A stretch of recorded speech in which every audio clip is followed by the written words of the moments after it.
Hello there, future designers and developers, and in this video tutorial, I'm going to be going over how to create the section view for Unicorn Rainbow.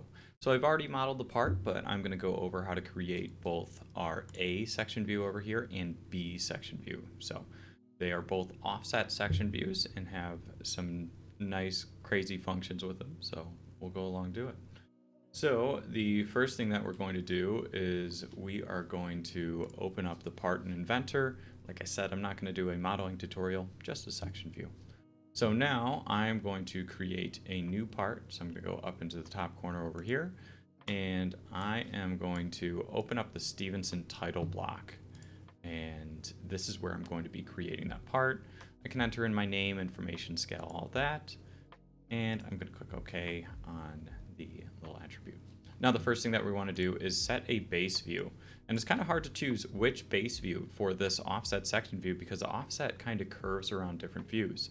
But primarily where we actually see the view is, or the section view is in the top view. We can see that the A is flat on our top view over here and flat on our top view over here. Yes, it goes up vertically on some of these points, but it won't actually be shown in our section view. So we can see that, and on B, it's also in that top view. So I want to place the top view, and then I'm going to have a view. You can see the arrows pointing this way over here, and I'm also going to have a view looking at it this way over here. So these are my two views that I want to include.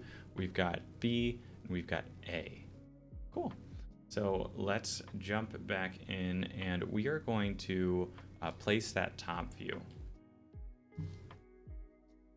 So let's rotate this around. I've got my top view like this. I can even scale it up because we're not worried about dimensions or anything with this. So I'm going to make this fairly large, and I'll have my view in the top corner over here. I'm going to click OK. Now before I go any further, what I really recommend is adding in our center marks. So I'm going to grab my center mark tool, and I am going to go and select every single one of these circles that I need to.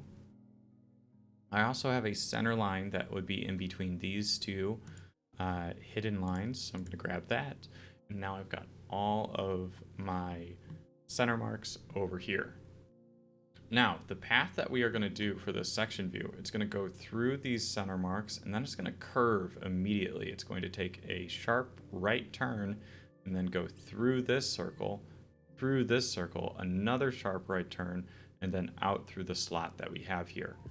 I got that just from looking at this view over here. We can see that it goes through this hole, this one goes up, curves, and then through the slot as well. So that's our A section view, and let's do that inside of Inventor right now. So I'm going to start by going to place view and clicking on section. When I have section selected, the first thing that I need to do is select a specific view to section. I'm going to choose this one. And it doesn't matter if I start on this side or on this side, I'm going to start on this side. So I am going to make sure that it's aligned over here, click outside of my section view, and draw my line. Oh, it's a little hard to see, but I'm drawing this line flat over here. And now I am going to click right here. So I click once. I'm going to go up until it is aligned with our next feature, which is this hole right here. And then I'm going to click here. Then I'm going to drag all the way across until about here where I want to click. Go up on a 90-degree angle. Make sure I'm aligned with this feature here and click. And then the last click will be outside over here. Click here, right click, and hit continue. And now you can see which way that the arrows are pointing. I'm going to drag this down over here. I'm going to click so I can see my section view that I have just created. Like I said, this is an offset section view, so it's highlighting important features similar to a full section, except these features aren't aligned around a line of symmetry or along a line of symmetry. So I move this line so that I can get the internal structure of each of those features that I want to highlight. You can notably see that I'm ignoring this feature and this feature over here. They are apparently not important in this section view, but this is just a practice on how to create these offsets. All right, now the next one that we have if I were to go back over here, we've got B, and you can see that it goes through this feature, these two holes over here as well. And it has a little bit of a turning again.